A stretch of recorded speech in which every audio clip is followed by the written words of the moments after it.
I want to be the one to ask the first questions of all. And Chris, when you went in and created Phoenix, what was the problem you were trying to solve? You know, what was the background to you deciding, you know, to create Phoenix, and what was the problem you were addressing?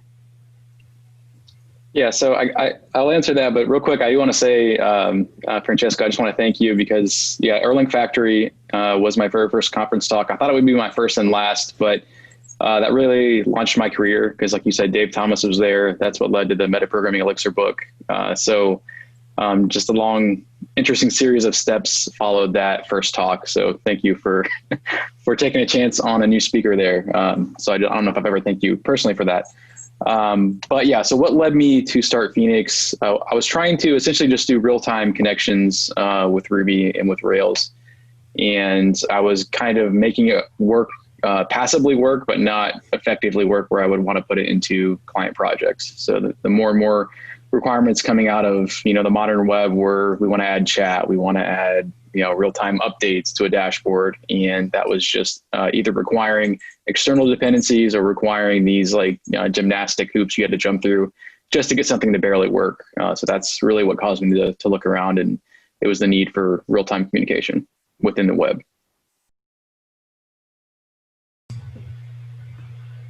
Okay, very good. So as I look back on that landscape, you know, you kind of when you're standing and you're looking into the future, you're like, I want to go there, right? And it's a straight line. And then when you get there, you turn around and you look, and it's this meandering path, right? They say like a dog chasing a butterfly in an open field. But so we're now standing at LiveView. We have LiveView. Before that was Presence. Before that was PubSub. Before that was Phoenix. Before that was Macros. You know, at least the macro book. Did you have a grand master plan to do this? Because all those things are kind of needed to get where we are now. Or did it just kind of happen spontaneously? I mean, there's no master plan. I mean, the master plan was I found Elixir and fell in love with it. And I was like, you know, if only I could build everything in this. So there was never really a master plan. I could have never projected out several years thinking that that all of the adoption would have happened. So I think, you know, I had a goal of what I wanted to be able to do loosely, which is, you know, trivial real-time communication, real-time applications.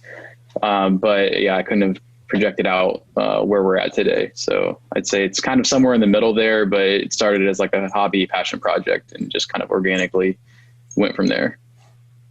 Excellent. So yesterday, Marla spoke on Surface, which is pretty neat. You know, I'm familiar with LiveView, and I think most people who have been using LiveView, they understand components, and you know, dynamic and active components. But help us understand where Surface fits in with the LiveView landscape. It looks pretty neat. I mean, there's some pretty amazing work that's going on there. What's your take on that? Yeah, so Marlos has done some really awesome work there. I think it's unknown, I guess, where the two get married together, because he's been working on Surface for quite a while now, you know, in dealing with all of our changes. But the most intriguing part for me is his, I guess, syntactical preprocessor on top of LiveView.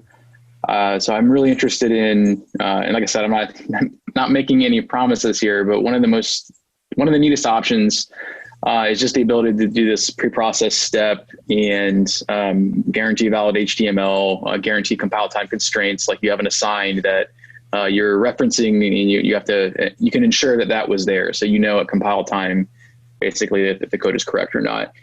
So I very much like that aspect of Surface, and the more I write LiveView, the more I wish we had something similar where Surface gives you kind of a more succinct way to just interpolate basically data within your template.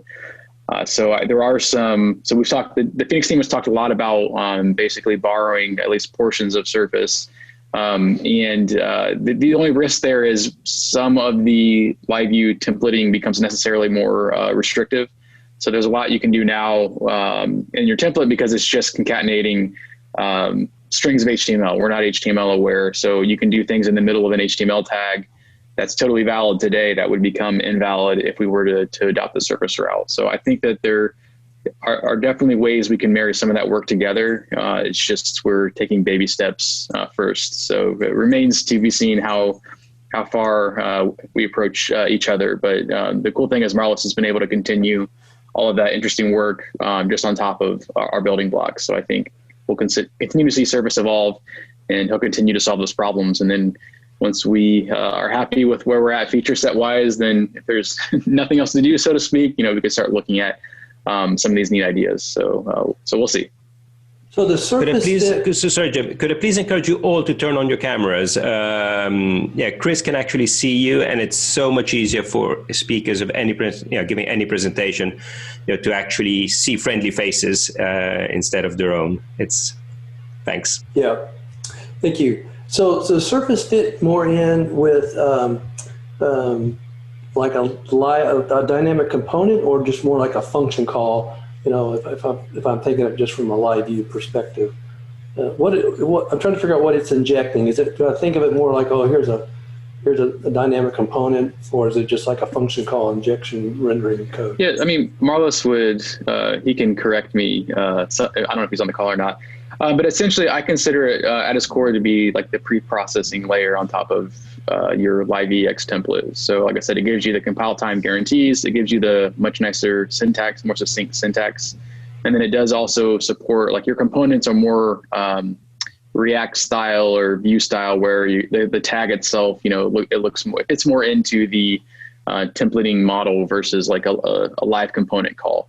So I'd say a syntactic layer on top of LiveView with kind of some really nice compile time guarantees is the way I guess I view it in my head. Okay. The programming model remains the same, is I guess what I'm trying to get at. A component and a LiveView still, are the building blocks and what Surface is going to be using itself. Right. Yeah, it's still a work in process, but I mean, I just saw it in detail for the first time on this video, and just great presentation and great work there. So as Francesco just mentioned, if everyone wants to turn on their camera, we're going to go into the session where we're going to read your questions, or actually have you, if you would, unmute yourself, and we'll call on you to read your question and ask Chris. And if your camera's on, he can see you when we're doing that. And so the first question here is by Martin. Martin, if you're available, can you read your question? Definitely, I'm here. Yeah, so my question is, currently when you want to do something which LiveView doesn't yet itself support, we need to write a hook for that in JavaScript. However, these hooks do not currently compose. You can only add a single hook to a single HTML element in your Phoenix LiveView template. And in part because of that, you cannot really abstract them away, hide them in libraries that you might be able to reuse between different projects. And also, even if you add a hook, for instance, to give you an example, if I want to add a logic to be able to right-click on an element or to drag my mouse over an element, then currently you need to add this Phoenix hook thing syntax in there. But of course, it would be much nicer, at least from a syntactical point of view, to be able to just say Phoenix right-click and then specify the effect, the event you would like to trigger in there. So how do you see how JS interruptibility might continue and evolve in the future? Yeah, that's a good question. I don't have a concrete answer. I've been careful. So the only thing I'll say is the hook has been only an escape hatch. So I understand it's necessarily restrictive right now.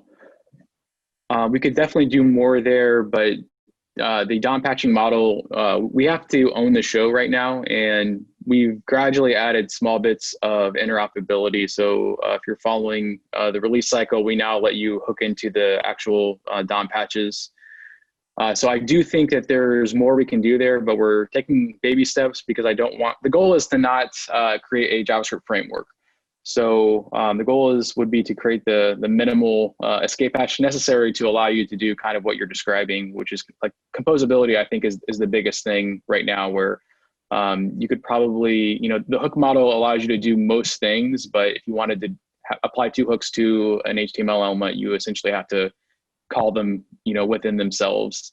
So it does compose very poorly. It could be done. So I would like to have a better story there. I just don't know what that looks like, and I'm cautiously kind of treading into that area, just because we don't want to, like I said, go too far, and then we've accidentally created a JavaScript framework. But I will say, like, we allow you to hook in and send your own event metadata. So I think that it was you actually that had opened an issue or kind of around this, or maybe it was started as a forum thread. So I do think little by little we are exposing those touch points, but I guess stay tuned.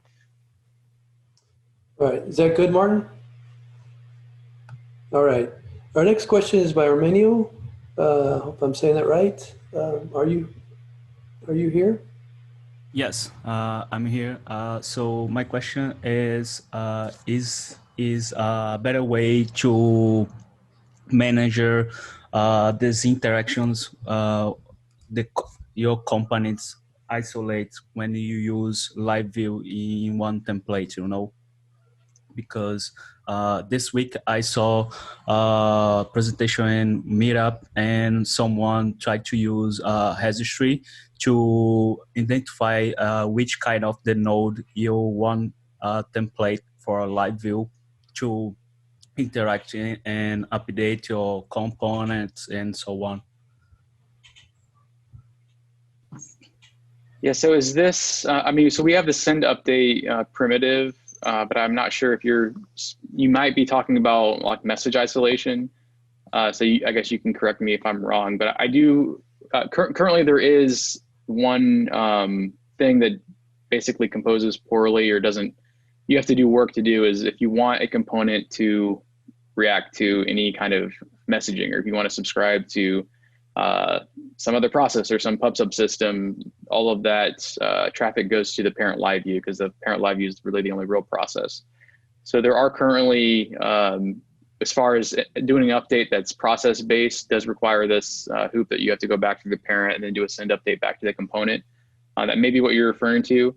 So I don't have a good solution today for that, other than if you truly need process isolation, one of the easy answers is you put it in another LiveView, which is its own process versus a component.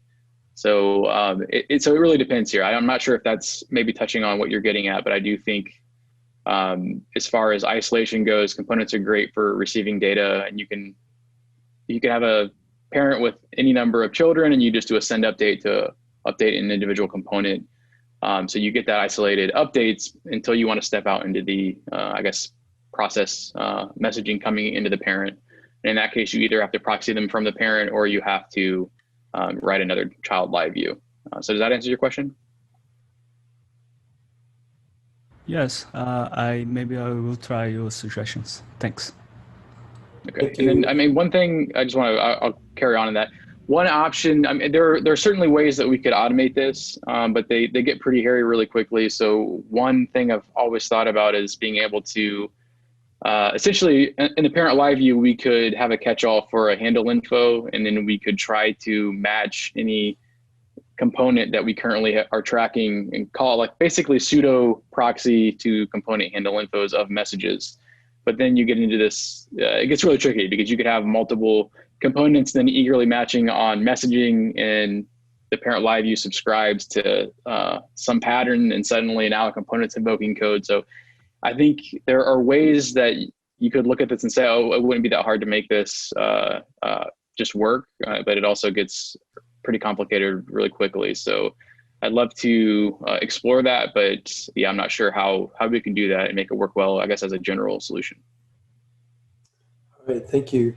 I believe, Stefan, you have 2 questions posted. Yep, I'll try to ask them. So I kind of am struggling with applying LiveView in my project. Oh, I guess one project, because like LiveView is a bit different than the usual controllers. So it adds complexity, and I was wondering, is it even viable to go like a full single page app with something that anybody explored? Is it even possible? Yeah, can you repeat that? So I lost you at complexity. If not, what controllers and how many live views? Yeah, can you try to repeat that? I lost. Started breaking up talking about controller complexity. Yeah, so I was trying to say that LiveView adds a bit of complexity because it's different than the usual controllers. It's kind of, the flow is a bit different. So I was wondering if going like full LiveView with the whole application, kind of a single page app where you just mount only once and then you move inside LiveView and then just switching HTML without reloads is something that's viable. And if that's not, what would be the sweet spot for LiveView? I mean, how many controllers, the usual controllers, and how many live views? And is there any guidance? Because I kind of, I'm not kind of, it's not clear to me what's the best solution. And if I can ask my second question, because it's kind of connected. Because what I've been trying to do is build like a mobile first web application, which, I mean, the idea is that it's going to be mostly consumed via mobile device. So is that something that's where LiveView is a good fit? Yeah, so I'll answer the second question first because it's more quick. So as long as it's mobile web, yeah, mobile web will be a great fit for LiveView. Yeah, basically anything you want to deliver on the web is going to be is going to do well. The only caveat there is if you want to use like some of these progressive web app features where you want to degrade to offline mode or something, or obviously that would disqualify LiveView. But if you simply want to deliver a web experience that happens to be mobile first, then absolutely it should be a good fit. The first question about, if I understood you correctly, by single page app approach, you mean kind of everything being in a LiveView. Is that correct? Yeah. So I think where to draw those lines, it really depends on, I think, what you are currently building. For me personally, I mean, it's easy for me to say since I wrote LiveView. I see very little reason to write a controller if I'm producing HTML from that controller. So if I'm doing a JSON API, obviously a controller is going to be a great option. But if I'm just throwing out HTML, I see controllers providing very little advantage to me. So you are right that LiveView is a new programming model, but I do think it vastly simplifies what you're used to writing, provided that you learn kind of how it works. So I would say if you have LiveView and it's a greenfield project, there's very little reason to produce HTML from a controller. Really the only times I write a controller would be if I want to do something that the LiveView can't do, such as patch the cookie session.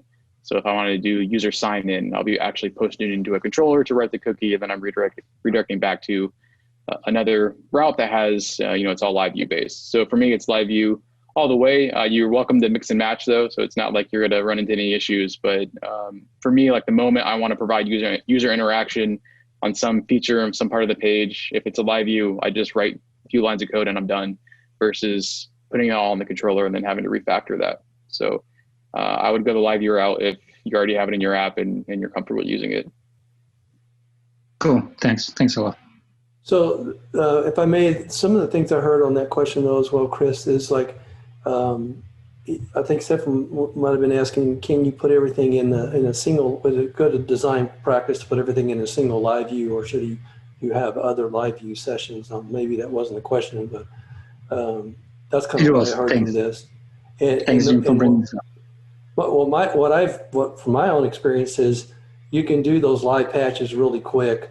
And so if you did it in a single LiveView, the state gets a little large.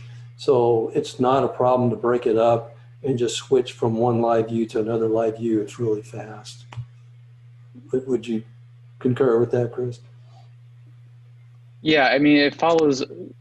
I understand, like with the controller, if you're used to like REST, there's a obvious. I think when he mentioned controller, he's talking about a LiveView controller.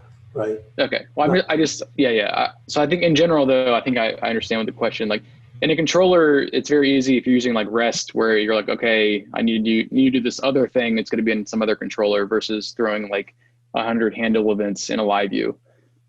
So I do think building a larger complex application in LiveView, some of those programming design patterns are, I guess people are still exploring. But I will say in general, if you have, let's say, some application that's kind of like the root level LiveView and it's getting complex, our answer is almost always like break it down into a component if you're just looking to encapsulate pieces of interactivity and isolated code. So that's, I think that's the easiest answer there is like you put it in a component, componentize the markup, componentize the interaction.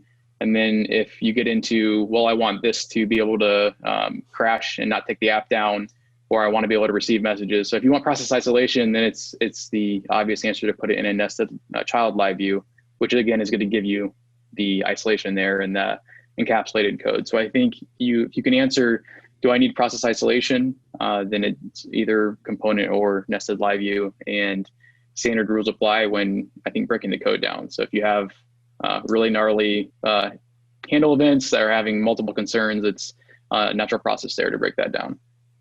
Excellent, thank you. Our next question is on Surface from Maxim.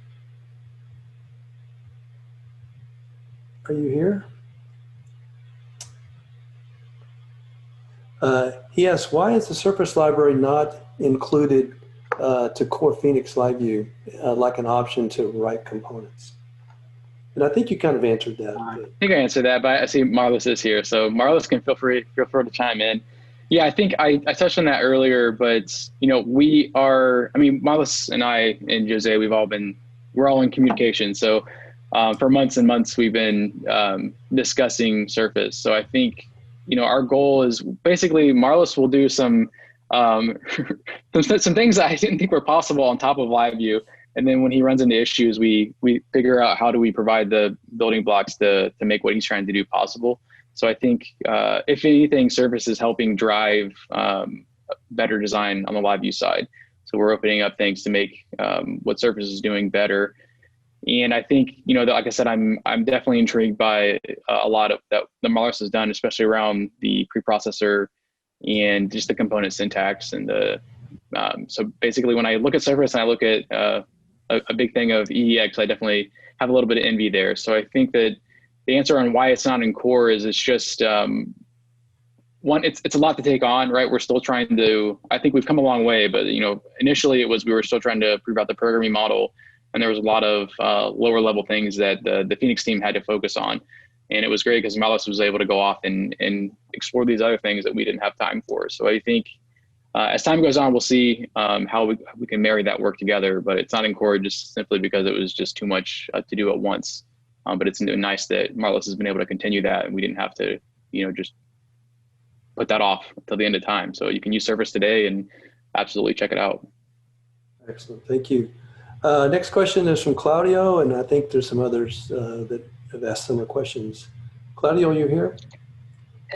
Yeah, thank you. I think my specific side of the question, I think you addressed half of it. So, and I don't know if the other person wants to complement my question before you answer. It's up to you how you want to handle it. The general question I had was, when you have an application that has a large number of assigns, one of the things that I was a little bit struggling with is taming the complexity in going from assigns before a certain change to assigns after a certain change when you got like relationships between these keys. And what I would do at that point was sort of like put in the middle some sort of struct, but then that becomes a little bit tricky because you kind of have to go from the assigns to the struct and back to the assigns so that you push it back to do the diffing part and all of that. And I was wondering if there was any vision around that in the future, or if it's something that is left as like to the individual person to sort of like choose the best option for the application at hand. Yes, great question. So I will say since we added deep diff tracking, this was several versions ago now, you can just keep the structs around and the diffs will be minimal. So I think before we added that, if you had the struct and you updated one key and then that was the assign you used, we'd have to send everything.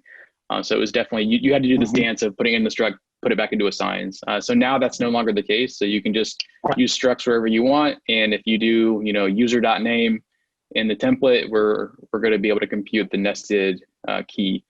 So I do think that you no longer have to do that dance. But a longer answer would be, I'm not sure if this helps you or not, but one thing we are exploring is basically the idea of maybe like computed assigns, or if you're familiar with like computed properties in front-end frameworks, is just the ability to declaratively set up these assigns are dependent on these other assigns. And if this one assign changes, run this function and compute everything. So we definitely have some ideas there, and it's always been this false start because we have other lower level things to work on, but that's definitely something on my mind. I think I may have touched on it as like a bullet point on my talk this summer. I'm not sure if I pulled it out or not, but it's definitely something that's on our mind, and we've played with like what the API could look like. But in my mind, it's just like a declarative syntax just to say these assigns depend on these other assigns. If one changes, what should happen. So I think that would help you there. And I think the deep diff tracking combined with that should solve everything. So if people are interested in this idea, definitely interested in cooperating, because it should not be too difficult. If we come up with how we want the declarative API to look, it's just a matter of, when you call assign, you check that lookup table and you compute everything. So it's not difficult. It's just, as with everything, like I don't want to just go down a path. I want it to be like correct and work well. So it's easy for us to add stuff. It's just, is it going to work well in the wild? So Claudio, if we had like some real world example you're running into, that's the easiest thing for me to look at, to say, given this, gnarly scenario that I have, how can we make it better? And then we kind of derive the feature from that. Okay, thank you. Thank you. All right, so that got both you and Ian's questions. Excellent. All right. Our next question is from Sandesh on mobile React.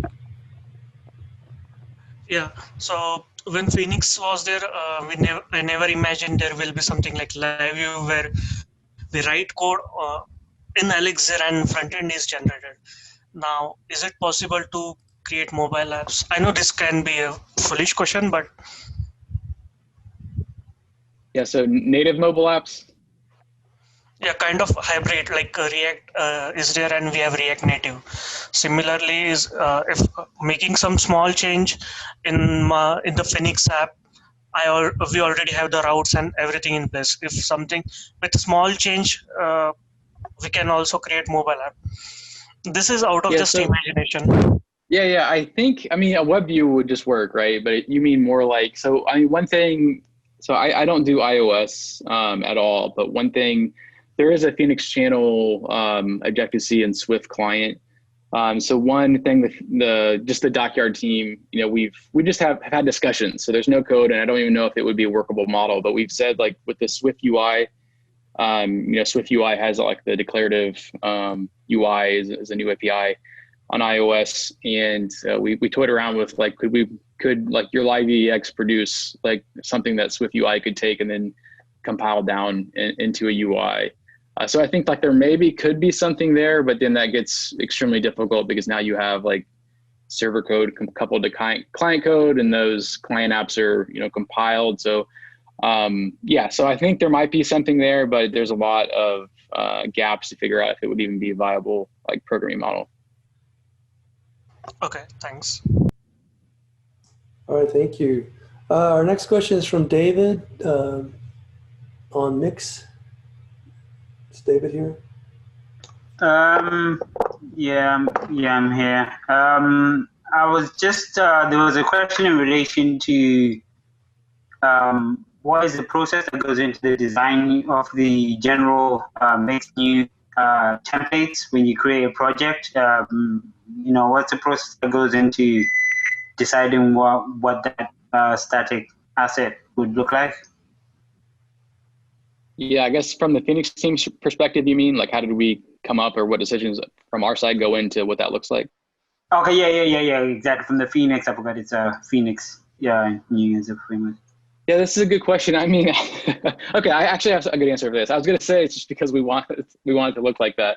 But I mean, a lot of these things, like, especially from open source, I mean, obviously we put a ton of thought into stuff, but a lot of things, I think folks look at it and think like, how did they come up with that? And when you get into an open source, when you become an open source author and and you have a lot of users, you realize like suddenly like, it's just what I thought was the good choice at the time.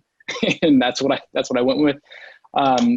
But I'll also say that as far as the project structure goes, we try to balance the number of files we generate with, I guess, like, batteries included convenience standpoint. So we don't want to generate so many things that you're like, okay, I have to go delete 100 files to do what I want. But we want to generate enough that if you're a new user of the framework, you can come in and you don't have to figure out, okay, how do I get an app.js bundle, app CSS bundle? How do I do channels? What does a controller look like? So we try to generate the bare minimum that gives you kind of a tour of the framework, like what the tests look like, what static assets look like if you want to use Webpack, and but not too much that people complain, but still people complain. So it's a balance, but that's kind of what goes into our thought process. Is just a well-structured Elixir app that gives you a tour of what you can do without you having to go figure it out yourself if you're a new user. Cool. It's interesting. And I also had like one more question to follow up in regards to so when it comes to like things such as like web flows, like external applications that generate, or like theme forest or something of that nature, where they have HTML code already present, do you have any advice on how to better integrate that into like the Phoenix into the Phoenix development workflow? Not, unfortunately, other than just copying and pasting, I don't have good advice. I mean, I've gone through that step myself many times. So I think, I just usually, and it's even harder because a lot of the themes these days are like, and it's like it's Angularified or it's all React, but it's like a static website. So it's like a lot of the times you're like, I just want the HTML. So for me, it's like, I get the theme on whatever I can that's just static, close to static HTML as possible, and then I'll just copy and paste into my Elixir templates. So I don't know that there's any better way to automate that than doing that. But if people have a better idea, then I'm all ears.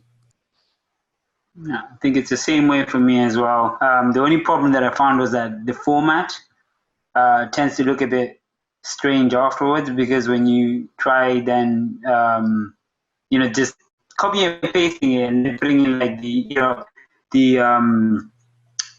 values and the templates, etc. Afterwards, the format tends to look just strange, and then having to fix all that becomes a bit weird. But thank you for that, and that makes sense and got a point. All right. Thank you, David. Thanks. I'm not seeing any other questions, so I'm going to ask you a question. Hang on, is this new one? Oh, yes, we have a new question. Our new question is from Martin again. Yeah, so this question came up based on what Sandesh just was saying about using LiveView in combination with native applications. I was actually wondering, there's this other library called Scenic, which some of you might know about, which has a somewhat similar idea in how things are rendered, but it's not focused on the web at all. It's focused on rendering native applications, especially on IoT devices. And it looks sort of similar in how it is structured as LiveView. So I'm wondering how much, has there been any interplay between the design of Scenic, the design of LiveView, back and forth, since its inception? There hasn't really been any interplay. I mean, I've talked with Boyd before I even started LiveView. Boyd, kind of picked my brain about the event model of Scenic. So I was familiar with it, but there hasn't been any interplay as of yet. I do think that, people have talked about kind of this idea that what if you could just, compile the diff gets sent down and then Scenic takes over. But there's a lot to solve there. So I think something could be done, but yeah, it's it's probably, I mean, the Scenic, it's like one is a web browser and one is, a UI from scratch, low level on the device, I think with OpenGL. So I think it would be very difficult to marry that together without like an extreme amount of work. But if you squint hard enough, yeah, you can definitely see the similarities. Yeah, especially in the process protection part, right? So Chris, I have a question. I know that this has got lots of issues that have to be resolved, but the part about animation, CSS animation, those render events that happen if you kill something. I know you've looked at this, and there's, to me, I'm thinking, there's the happy path, and you always bring up, well, what about this? So can you talk a little bit about what kind of challenges you're facing there and whatever? Yeah, so I'll give people more context so they understand. But I will say, Jim, that you, this is going to sound really weird, but no one understands. Jim, I'll say that you were more right than you were wrong. Because I've recently been using Alpine to do animate in and out. Just real quick, right? Like, 50 millisecond animation.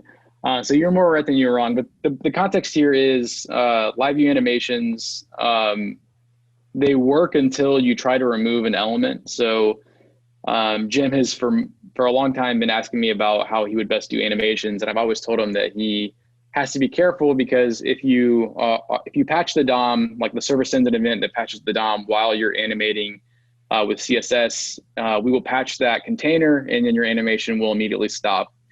So the end result of the patch is going to be correct, but you're animating and suddenly it's done animating. So if you want to animate out of a container, that's what's very problematic for us. But if you're just trying to toggle something quickly, like I recently added using Alpine.js, just toggling like a user nav bar, like log out drop down, and that's like I never patched that area. It's just like making it look a little bit pretty, open and close. And all it does is show and hide the container. It doesn't remove it from the DOM. So for those kind of cases, you can animate in and out all day. It's just a case where if you want to animate out where let's say you delete something in your LiveView and it literally just removes that row from the DOM, then there's no easy way today for us to have you animate that out. Because what really needs to happen is while we patch the DOM, we need to say, okay, this is being removed from the DOM. Don't remove it yet. Apply the CSS class that should remove it. And then you have to figure out how long the animation lasts to then continue the DOM patching operation that ultimately is going to remove it. So when you have a big tree of DOM, that becomes very difficult because we have to patch the DOM and then stop, wait for animation, and animation complete, continue patching down the chain. So that's the context here. I forget what the actual question was. Other than if you're trying to do simple animations, it shouldn't be a problem. You just have to be aware of this case where animating out on something that actually gets removed from the DOM could end up with like a more jarring experience, because the animation would just be instantaneous if we happen to patch the DOM during it. Does that answer your question, Jim? Yeah, I mean, you've nailed it. That's the main one, right? But you also brought some other complexities as well. But what if there's multiple firings on that? But I mean, yeah, so we can, there's a solution here. I've talked about it, like there's a way for us to solve this. It just kind of like, the DOM patching on the LiveView client is the most complex part of LiveView. Well, not the most complex, but it's one of the things that like creates a lot of bugs for us to solve. So trying to like halt that, and then like Chrome, I think allows you to hook into animation end. Some browsers allow you to actually detect when an element's done animating, some don't. So then we have to figure out like how long do we pause and then re-enter the DOM patch, which today is synchronous, and then it would become asynchronous. So we could definitely solve this. It's just been something I haven't fully gone down the rabbit hole yet. But I think like for the cases that you're using it for, Jim, that it's mostly you can just use Alpine, like click dot whatever the syntax is, and just have it animate in and out. Well, maybe we should generate some examples, because it sounds to me like the tools are there to handle the delete case if the developer does it on their own, right? So if we can hook into the animation end event, right, then we could send a push to the server to finally just delete it. right? Right. So I mean, yeah, one option is the client. Yeah, the client actually does like the animate out and then triggers the real event that goes to the server. Yeah. So that would be the easiest. But then the funny thing is, like, you're making it slower to make the animation work. But you're right. Yeah. So it's the whole point of animation is to slow things down, right? Right. But you're right. I was thinking it from the other end, where we would, while it's being removed. Yeah, I guess that only works for one scenario though, because that would be the way what you're describing would be ideal for the user clicks something, interacts, we immediately animate because that's what we want to give feedback to the user. And then we send it up to the server, which patches it and removes it when it's done animating. But then we have the other case where, let's say someone clicks delete and then we broadcast that to disseminate that information, and we just have a patch that removes it.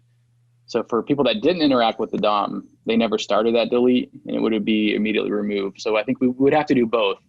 So I think what you described, Jim, is one case that we could support, but we would still have to be able to trigger the animate out without any interaction. If that makes sense.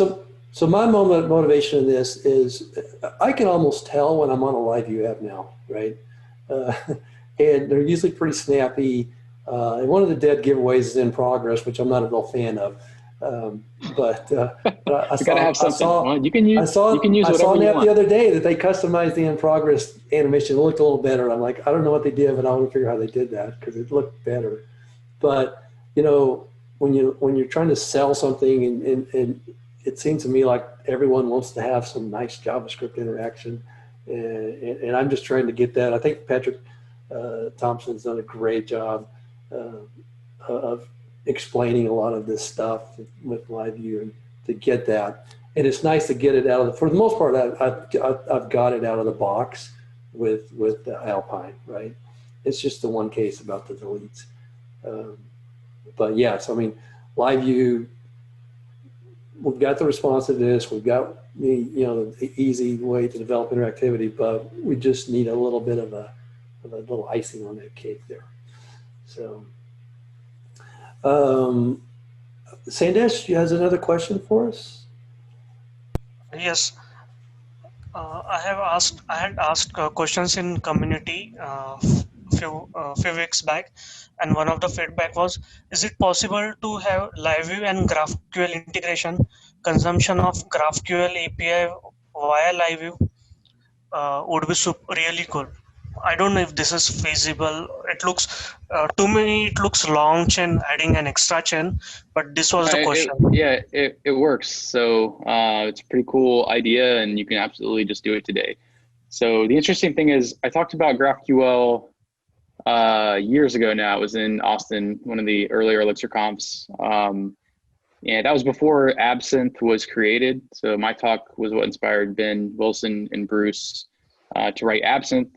And I had said, imagine if we had this view layer in Phoenix that could just consume a graph, and all of its data requirements were specified, and it would just fetch the necessary data. So you could absolutely do that. So one of the cool things with GraphQL is you can consume the graph directly on the server that is serving the GraphQL endpoint. So instead of going over HTTP, you literally just make a GraphQL request to your GraphQL schema and get the data you need and populate that in your LiveView. So it can be done today, and it just requires consuming the graph in your LiveView, and it returns data, and you put that into your assigns. So it's definitely a cool idea, and I encourage folks, if they're already using GraphQL, they could be serving React apps, and if they want to create some like admin dashboard, they could just attach a LiveView app on top of that graph, and you would treat the moral of the story is you can treat the LiveView like any other GraphQL client. It just happens to be running on the server right next to the GraphQL endpoint. I have one more question. So we have mix phxgen.auth. Do you think we need more such generators? I wish there were more such generators supported by core community, like generators for e-commerce or generators for a dashboard, generator for SaaS. Yeah, I mean, that would be great. So if someone wants to write one and make it freely available, I'm all for it. So yeah, I would love to see more projects like that. Those are pretty big efforts. So, you know, the only thing I'll say is it would be great to have, but it's a big undertaking for anyone to write, you know, an e-commerce system or a CMS system. So I think those things come with time, and they just come with a lot of effort on whoever or whatever team wants to take on that amount of effort. Okay. Very good. I don't see any new questions. Is there anyone who has a question that hasn't posted? So yeah, people feel free to post or just interrupt. But one thing I wanted to mention, I guess to Jim specifically with the, I felt targeted. yeah, no, this is a good question. With Event Vivo, I've been playing with recently HLS streaming from a LiveView channel. Oh my gosh. So I do think that there is opportunity there to for you to check out. But I've been playing with, we've been working on generalizing the binary serializer for LiveView uploads, putting that back just into Phoenix channels layer, the Phoenix channel layer. So the Phoenix serializer will now be able to do binary frames for you out of the box. Well, as if there's a PR up, so there's still some work to figure out, but most of the work there is at least in place.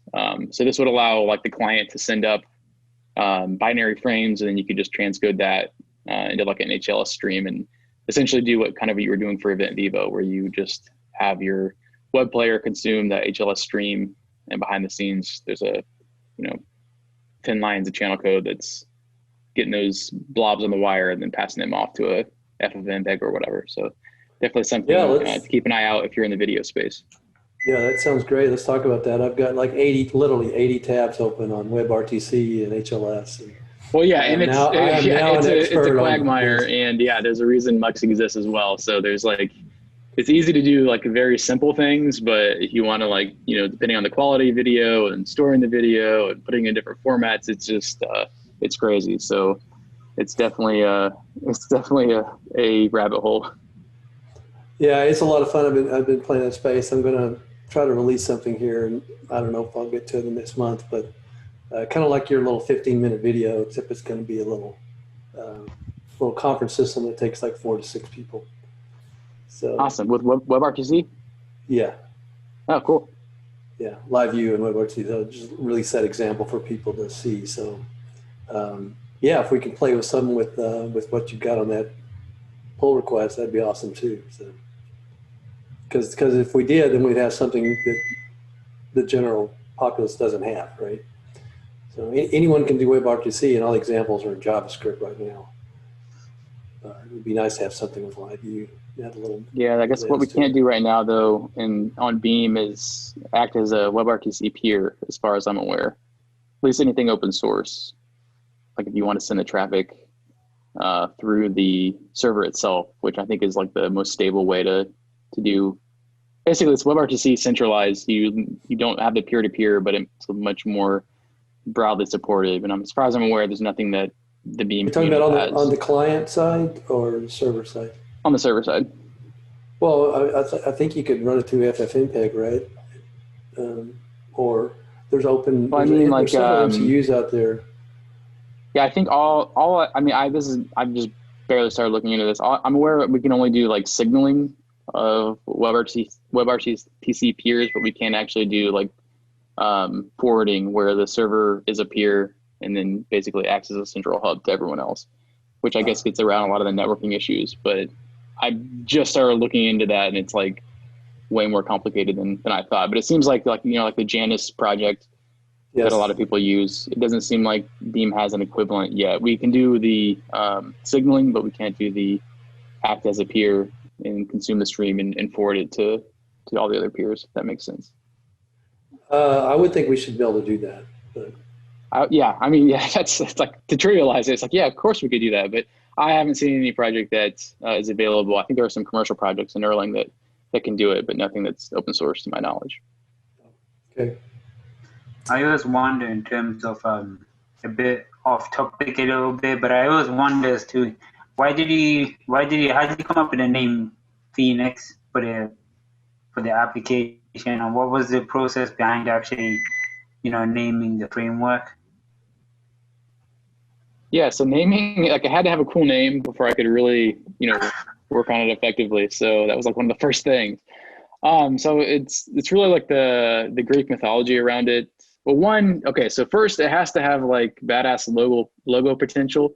So like that's one of the requirements. So, so if I can interject just a little bit. So yes, a little bit of history. That's a very complicated thing, by the way. But at the time was Dynamo, right, which existed and was what everyone used, and Sugar. So someone had started Sugar. I don't know who that was. And Thunder. There was Thunder, Dynamo, and Sugar. Thunder. Yeah. So that's who was in the landscape at the time. So those are the frameworks. Yeah, but Phoenix was, I like the mythology around it was, about, it really encompassed like, Beam's process isolation and supervision. So like, something, an immortal bird that when it dies, it rises from the ashes and gets, reborn. So that mythology kind of perfectly maps to the OTP metaphors. So that was the biggest driver behind it. Pretty cool. Definitely a good name. Gives it a bit of a, gives it a bit of a shine.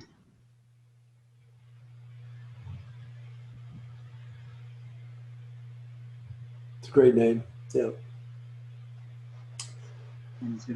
But again, I think the framework itself, don't you think that it moves like really fast? If I'm not like interrupting anyone at the moment, like in terms of like the technology itself, it's very advanced, like compared to most of what's out there. Like even WebSockets, like some people don't really understand how advanced that actually is to a degree, from my perspective.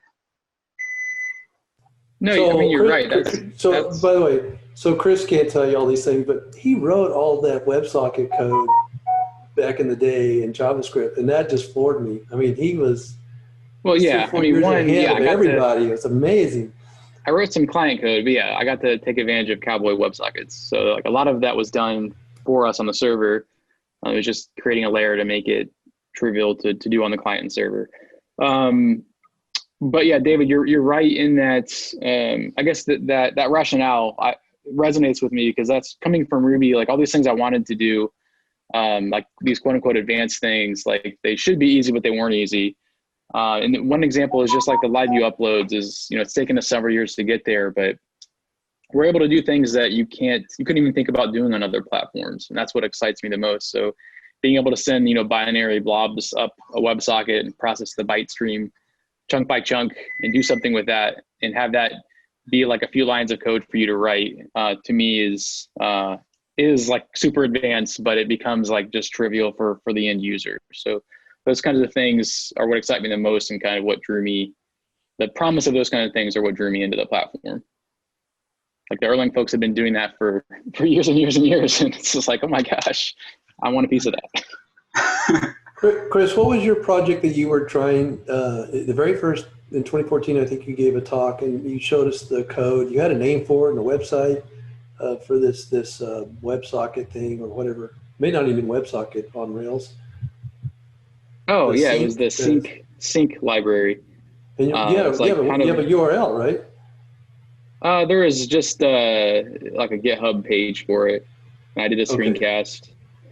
But yeah, it was essentially LiveView for Rails, but it wasn't, LiveView is an entirely different programming model, but it was kind of the similar idea I was trying to accomplish, whereas like just we would broadcast updates over WebSocket and update the DOM with no, very little code for you to make that happen. Do you remember we had to run like what problem you were solving for that? What the application was?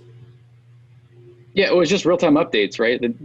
I wanted to, when a post was created, that the new post showed up on the page, like something that shouldn't be difficult, but it was like that's a really hard problem.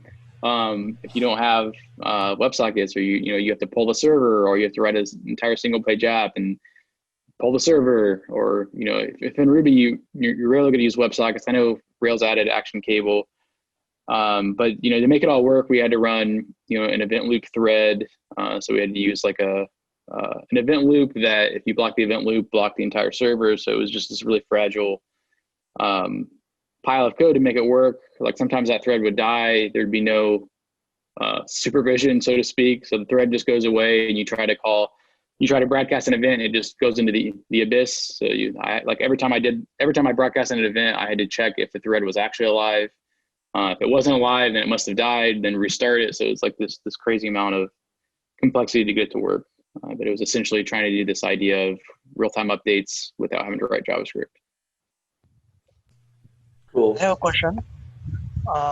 Chris, you mentioned about FFmpeg and using LiveView, transporting the binaries. What is the advantage of it? Or if I want to ask other way, can this be useful where there is a low bandwidth or low speed internet? Can this be used for educational purpose, like teaching or teaching purpose slides, where there is, for schools where there is low bandwidth? Yeah, so I mean, any kind of video is going to be high bandwidth. The only thing I think, if you want to do real-time video in that you want conversations, you need like sub-second latency, and that's where I think you really, if you're trying to do that on the web, I think Webrtc is the only easy option. If you have desktop clients, then you could send the bytes over, the byte stream over and consume them, but the JavaScript APIs are pretty limited to do real-time web video without Webrtc, to my knowledge. So I think that's, provided you can get the video up and you don't need instantaneous sub-second latency, you could use this. Like the HLS streaming I was talking about, HLS uses HTTP to fetch the segments of video, and that usually has about like 5-second-ish delay just in general in the protocol.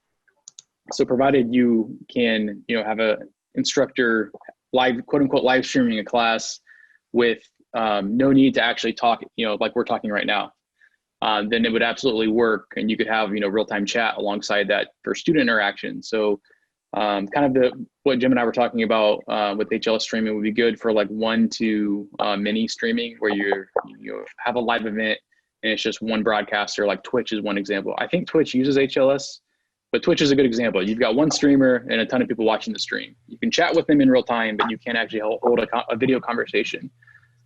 So I think in this regard, the binary channel works well. But from a bandwidth perspective, it's not really, there's nothing amazing we're doing there. It's just being able to send the blobs in binary frames trivially allows you to not have to encode those frames and decode them on the server as text. So it just saves a bunch of CPU, but it's not going to really grant you a huge bandwidth savings. But you could still use this to play a educational stream, provided there's enough bandwidth to actually send those bytes up. And the web recorder API allows you to specify like the bit rate. So there are ways you could control for the bandwidth. Let's see, I don't know if frame rate's a big one too. It's just, you don't really need a high frame rate a lot of times. Yeah, we'll see. Jim, can I share my screen? You can do a little. Yes, you should be able to. It can't be a talk without a demo. So we'll see. I'm going to try to share my screen, but I'm going to be using my webcam in Chrome to capture myself. But Zoom's also capturing me, so I don't know. Yeah, it'll take both still work. You can do that. Okay, so we've got like stream inception. So I'm looking at myself in 2 different spaces right now. But okay, so this is coming through right now, Jim. Yes. Okay, so what I have right now is just like this is like the upload demo of my last talk, but I just threw a webcam capture on top of it, and this is streaming over HLS to my priv static directory, and I should be able to watch myself talking, but it's going to be several seconds delayed. I have to mute this because it's about 5 seconds delayed. So if I hold up like waving, we'll see how delayed it is. What are you using for that? Is this you? Or there it is. HLS service. Yeah, so I'll show you the code. Okay. There is no service. It's just, I've been playing with video the last few days. Yeah, so it's just, a tiny bit of JavaScript that's using the get user media and media recorder API, which Safari doesn't support, but in Chrome it works. And with the new binary data serializer, in Phoenix, it's on a PR, so you have to be pointing at a branch, but you can just throw the array buffer blobs on the wire. So I don't have to encode them. I can just get them off of the Meteor Recorder API, send them up the channel. And then on the channel side, all I'm doing is just as I get the blobs, I get the binary blob, and I'm using Porcelain. I just send it to FFmpeg. So this is like the entirety. It's like 30 lines of Elixir to transcode that webcam stream as my CPU spin up in the background. I'm transcoding the webcam stream to an HLS stream, and I just dump that into the priv static directory. So I'm just serving it off the Phoenix app. I'm just writing these HLS stream files into priv static, and then the client side's consuming those. So Chris, the cool thing about you could probably change a few settings there to reduce your delay. The only reason I mention that is Jitsu's doing something, and I haven't figured it out yet. But I've tried. I mean, this is like me playing with this for a week, but the best I can get is about 3 seconds of latency. And just to tell you what is possible, and again, I'm not 100% understanding yet what they're doing, but Jitsu can do this. It takes them like 3 or 4 seconds to get that stream going and running, but then there's like 100 millisecond delay. And they're using HLS? Yeah, and I don't like it. I'm like, how'd you do that?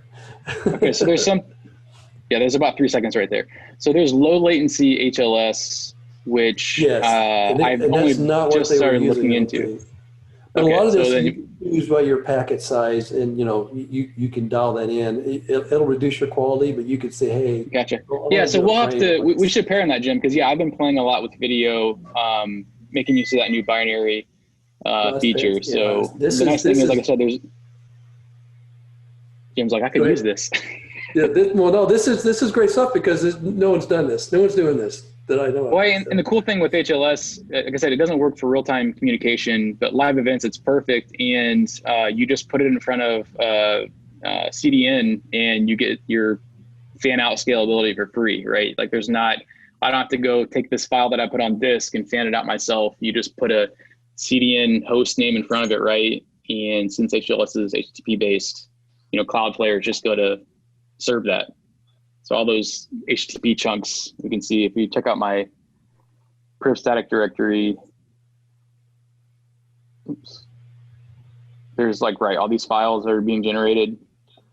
These are just being served over HTTP. So if you put this in Cloudflare in front of it, now Cloudflare is serving your HLS stream, which is basically why HLS was created for this use case of basically CDN based live events. So there's some cool stuff there. Yes, I've just been playing with this as a means to test out the binary stuff over channels. Well, if it works with video, it should work for files. Yeah, and then we talked about quality. So yeah, there are video bits. So if you had a very low connection, you could definitely turn this down. I don't know what the lowest setting is, but we should be able to see. Put your frame rate down to 5 frames a second. Oh, on the FFmpeg side as well. Yeah, so there's some client and you can see this is worse quality. There's some client and server tuning that you can do. But yeah, so I think it's getting crazy. But anyway, yeah, that's what I've been playing with. There's my demo. So now I give a talk with the demo. I feel better. I think that's also usable with optic technology, right? So like in general, like fiber optics and things of that nature would be also useful in that type of scenario. I know it's a bit like separated, but considering that you're working with signals of that nature, you could probably do something like that with Phoenix or Elixir, I suppose. Yeah, and you could try to do real-time audio of the attendees, where the instructor can be real-time video, and then you could have an audio channel separate. So I think for low bandwidth situations, they're definitely, it's a trade-off, right? If you're unlikely to have all peers streaming video in that case, but maybe you could come up with a, real-time audio, real-time chat. Actually, NVIDIA had a YouTube post today where they were doing they were able to basically do a real-time deep fake of your own face to save an order of magnitude of bandwidth. So maybe there's some machine learning that could be applied here, but yeah, I saw that recently. They can, if we go to that point, then we'll all be avatared, but just really good looking avatars. Right, exactly. That would be problematic. Indeed. But I think it's definitely interesting tech. Sorry. Is this code public, and if so, on any particular branch, if I want to see the code? Yeah, so what you saw on my screen, the channel code is not, but I think DockYard's going to put a blog post out with it. But the binary serializer that allows you to just do a push of the array buffer and receive the binary on the servers and a pull request on Phoenix. So it's usable if you point your branch at that pull request. I did not get, is it a private code or? Oh, so like what I showed just now, yeah, there's 40 lines of JavaScript and 30 lines of Elixir that I haven't put anywhere, but we'll probably put a blog post up with it. But the actual serializer that allows you to do binary over Phoenix channels is already up on a pull request on the Phoenix repo. So okay. You could use it and recreate what I have here. Just remember, you saw it here first. ElixirConf EU. Yes. We're changing the whole planet. So, hey, Francesco. Big thank you, Chris. Big thank you, Jim, for running this, and everyone else who's interacted in some shape or form. At least here in Europe, it's getting pretty late. So I think, I know some people need to call it a day. Before you do that, Francesco, Chris, I feel like I interrupted you. Did you have any concluding remarks for us? Yes. Did I have any concluding remarks? Yes. Yes.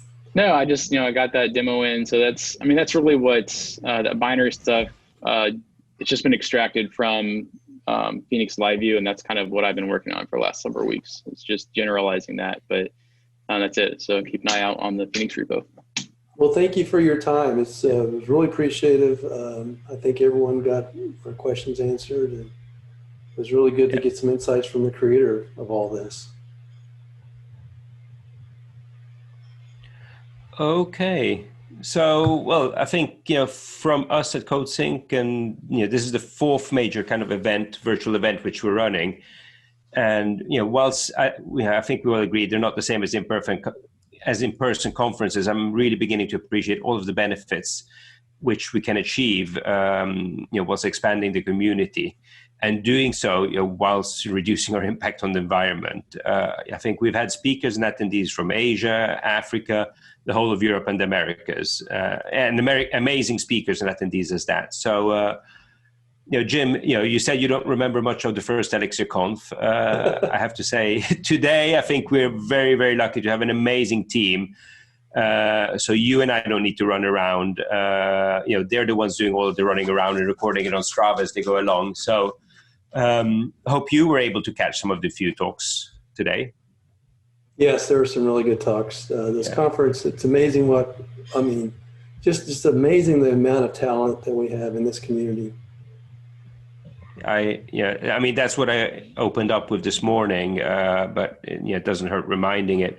It's just been amazing to see how this community has evolved since we kind of ran our first track at the airline factory in San Francisco, which was dedicated to Elixir, and probably the following week ElixirConf in Austin, and it's the level of talks and the complexity of the problems being solved, and the verticals Elixir has reached since then have been absolutely amazing.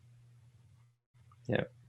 All right, so you ready to close this out, Francesco? Yes, I am ready. So can you see those slides? Yeah. So it's over to you for the next one. Okay. So I need to announce some Beam quiz winners, right? Yes, you do. So this was the Clever Bunny Elixir Cards quiz. And we've got Alex, Moof. Wait a minute. Is that Jose Valim? I don't know. Is that who that is? And Mike and Dan, you need please contact organizers. So yeah. So a big thank you to Tiana and Keith for running the quiz with us. We've done it quite a few times now, and it's proving to be really, really popular, and it's getting better and harder every time. So big thank you to them. Yes, yes.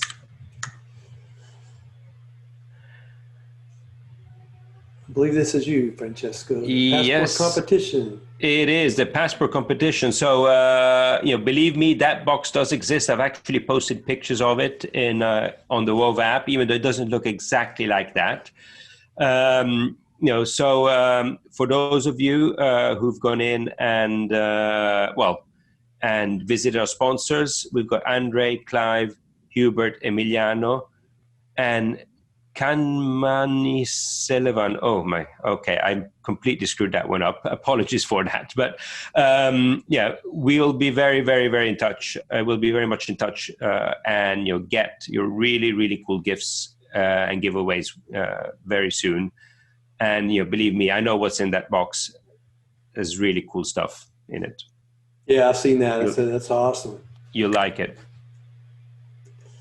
So, I would like to thank some people, some speakers and track hosts and stuff. But to do that, I would like everyone to turn on their cameras and unmute themselves, and let's give them a big hand, because we had so many great speakers. I can't hear you. Come on, louder. I hear it all.